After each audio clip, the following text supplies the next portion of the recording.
आपल्या शरीरावर होतो आणि कुठून ना कुठून तरी काहीतरी रोगराई निर्माण होते. मग ते ब्रेस्ट कॅन्सर तर खूपच गंभीर रोग आहे.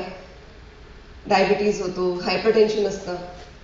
यावर आपण थोडंसं precaution is better than cure म्हटलं तरी चालेल. मी तरी स्वतः असं करते की योगा करते नियमितपणे, एक्सरसाइज करते.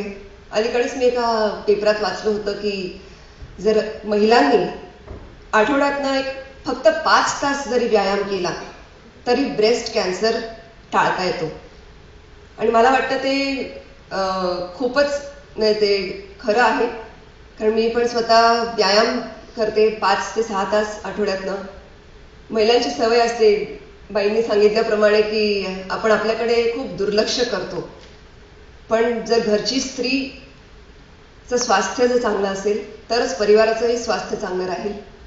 आणि प्रत्येकानं प्रयत्न करावं की वेळेतच आजाराची आपण निदान केलं पाहिजे, त्याच्यावर उपचार केले पाहिजे आणि पुढचं जे संकट आहे ते टाळलं पाहिजे.